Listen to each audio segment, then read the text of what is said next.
growing up here in the Blackville area. My relationship to the river is something that I feel very blessed. And I say this all the time, and I thank God for the lifestyle that I've been able to have. Growing up here in Blackville, in my age group, a lot of us were associated with the Myth of Bartholomew here. And I don't remember learning how to fly fish, swim, canoe, because that's what we did. We weren't watching TV. There was 2 channels back at that time. One was French and one was English. And I started at a young age canoeing, and it was something I loved, the rivers. And it grew into a passion where I ended up renting canoes. This year is my 46th season renting canoes. And I started at a young age of 18 doing it. My friend next door, Amy Jardine, he was involved with cadets, and Amy he forced me into renting. He was always borrowing canoes, trying to do things for the cadets and so on. And finally he said, Brock, look, I leave with your trailer, I take your canoes, and he said, there's got to be a charge here somewhere. And I think back in the day, he and I agreed $15 a day for the canoes. And so that's sort of, I got into it at a young age. And while renting canoes, we went from the Nashwaak to Nigawak to Nipisiguit. Wow. And I covered a lot of rivers over the years. There's not many that I haven't seen. And and then our business, our philosophy was to add value to the industry that was here, the sport fishing industry and the river. Boy, my immediate family, it goes back to say 2 generations or so. My grandfather, actually 3. My grandfather was a warden off and on the river, and he was a guide too. His name, please? His name was Everett Curtis. Everett Curtis. Yes. And but then when you get into the extended family and the larger part of the clan, now you're going back, I don't know, it seems like we were always, they were always doing it. Yeah, there was somebody involved in the river. If I even think, even on my mother's side, my grandmother was brought into Doctor's Island and some of the clubs here to cook for people like Marilyn Monroe and Joe DiMaggio and some of those kind of people when they came here. And she always kept it quite quiet. I didn't realize this because Max Vickers, I was talking to him one day at the post office, and he and I were talking fishing. This is back when Max was alive. And he was saying, your grandmother, boy, I used to get her at Doctor's Island there. She'd come in and they weren't supposed to talk about who was there. Mm-hmm. So she really was tight-lipped about it. So it was a surprise. But when I mentioned it to Mom said, oh yeah. She said she met and cooked for some pretty unique. It is quite interesting. One that always stood out to me is George Curtis. George had these sparkling blue eyes, and he was a great storyteller, one of the best. And George had come into the tackle shop here, and he's got a lodge down there that was one of the biggest on the river when he and Gene were running it. Black Rapids was a big operation. And anyway, George would come in and he'd start into a story, and when those eyes started twinkling, you knew that it might have been embellished just a little bit because of that was the type of personality. But just a great guy. Helped me get going, really encouraged me to get into the tackle side of things. It was George and Wes Curtis and a lot of those guys, Gaydon Curtis. They were managing and caretaking and running their own outfits and clubs and so on. So they didn't want to drive the long distances to get a salmon fly or some 8-pound leader. Mm-hmm. They, you know, I was selling canoes and paddling equipment, and it was a natural transition just to start stocking equipment for fly fishing. Gade and Curtis managed Black Rapids, or not Black, sorry, Black Brook Salmon Club, and until he retired. And Wes Curtis, he managed the Mountain Channel. Wes was probably around the Mountain Channel guiding and so on over the years, even when it was Tom Boyd's, you know, the transitions and so on. Then we had Roy Curtis, who was Ted Williams's personal guide, that he looked after White Birch Lodge and so on, and his son Clarence is looking after it to this day, even with the new owner, Mr. Walsh, that has it now. And then there was George Curtis, all part of the same family. George had his own. He started Black Rapids from scratch, and he and Gene built that up to, it was one of the biggest operations on the river. Yep, graduated from Blackville. My father was vice principal here over the years. And I graduated here, spent all of my youth. My father was one of these guys, he worked from daylight until dark. Even though he's a teacher and administrator, we had a small farm, we had horses, and we had some cows and so on, and beef and that. He loved the farming, growing potatoes, and oh yes, that was a passion of his, and he loved the woods. And he took us fishing. He made time for it, especially Sundays. If we had any church and Sunday school to go to in the afternoon, we'd be off to a brook somewhere. And then as I got bigger, it was the canoe thing, on the Dungarvan, on the Renews. And he and one of his best friends, Eugene Donovan, who was also a teacher here in Blackville, they started a canoe run, and it lasted for 45 years. Yeah.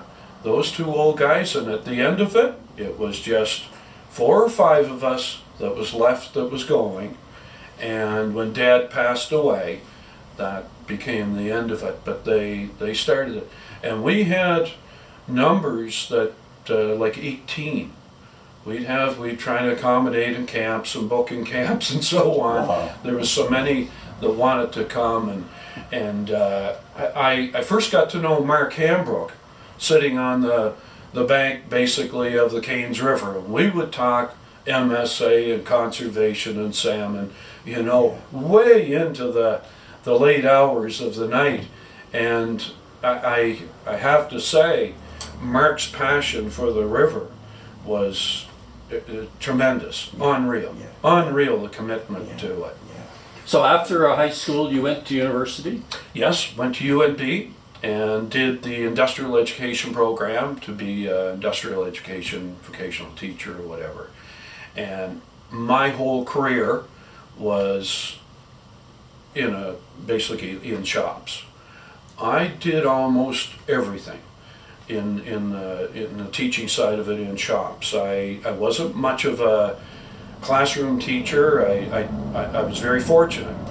All of my time was doing what I enjoyed doing. In the last couple of years, while working at NSER at Sunny Corner, I was involved in something that was quite interesting. Kevin Siliker was a teacher there, and Kevin had developed a high school paddling program that was kind of adopted. He was instructor level and so on. And when Dean Much became principal, and he knew I had my instructor rating for fly fishing, fly casting and that, Dean said, Brock, I'd like for you to get involved with Dax Siliker in the Outdoor Pursuits program and try to bring in some sort of a fly fishing program. So we did.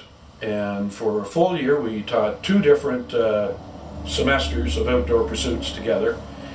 And we established a curriculum that can be adapted now in the high school system for outdoor pursuits. And it was everything from fly casting, fly tying, and so on, We covered it all. We did knots. And out of that evolved this kind of a mini high school conclave, or Debbie Norton used to call it Fly Fishing Expo. I came up with this idea, and I approached MSA about it. I wanted to do something high school with fly fishing through MSA. And I wanted it to be educational plus competitive, where they would get prizes. And so that we ended up doing it. So we would go to the hatchery, and in the mornings we had a competition on the go. They could cast towards hoops, standing hoops, vertical, horizontal hoops on the ground, and so on. Just different little casts in that. And then they had a distance cast. And then we had all of these booths that our outdoor pursuit class from NSCR put on. So one might be knots. Another one, so we had various booths with 3 or 4 different knots where they would show you as the kids from other schools came in. And then there was booths for hook and release. ASF had done their video at that time, and we were using it so they could stand and watch it. They could do a tour of the hatchery, and so they would take them in groups and do the tour of the hatchery. And I know the teacher from down in Hampton, he used to bring his kids, and they camped there. And so on. We had kids coming along the river, busing them in for it. It was a pretty neat little... excuse my ignorance here, but what is MSCR or... NSCR? Yeah. North and South Regional High School. Okay. North and South Regional High School. Okay. Yeah. Okay. And I worked there for over 20 years. Great school, great community, very supportive. And when Norma and I were growing up here, we were on the river. We were down here at Charlie's Eddy. We were at the mouth of the Bartholomew, and we had a lumber mill here. And we were kids. We were outside. We didn't have, like I say, we had 2 channels. One was French and one was English, and there wasn't a lot to watch. And our parents didn't want to keep us in the house all the time anyway. We would get bored. I had a German Shepherd that traveled on my heels. From the time I was that high, we always had one, and 1 or 2 German Shepherds. It was, and she'd come to the river, and that was just like my friends always saw Queen as or Star, one of her dogs, always with me. That was just a normal. It was going to be normal. If Brock was around, there was a dog. That was sort of the way we grew up back then.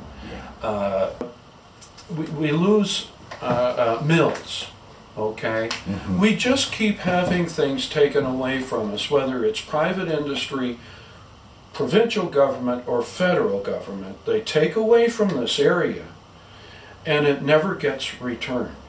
So when you take away the salmon fishing opportunity, it's just let them have it.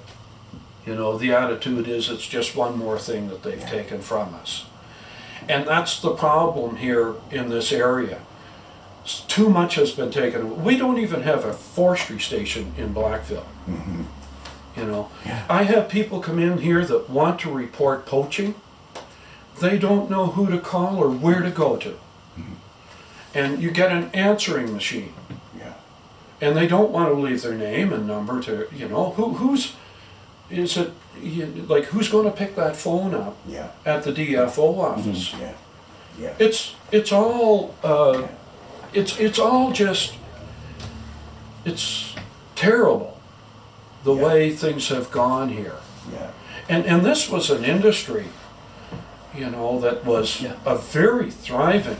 I used to talk to George Curtis. He was leaving $1,000 a week at the local grocery store, coming down to the Irving, picking up a bottle or 2, a cylinder for his barbecue, and maybe some drinks to have at the cabin, at the lodge. That was one place. All along we had all these lodges and clubs doing the very same thing. That was revenue coming to our local businesses. My tackle shop, it was a thriving little industry here. Yeah. And that is disappearing at a very rapid pace. So do you find that most of the high school graduates are leaving the area? Or do some of them stay around? That's traditional anyway. That's if you know, like when you start removing the mills, okay, and the forest spraying programs and our, you know, airports and so on that were here locally in our area, your forestry stations, your DFO offices, and on and on and on. Your airport in Miramichi. Yeah, it's, you know, people have to go somewhere. Yeah. And not only that, those that were part of the outfitting and sport fishery, that's slowly going away too. So even getting a guide, a freelance guide now, if somebody walked in here, I used to have a list, a page of freelance guides that you could call and, you know, say you're going to be available this afternoon or tomorrow. Well, that has shrunk. Wow. Big time. Well, these guys have all died off. Yeah. They're gone. And there's nobody new No. replacing them. No. No. So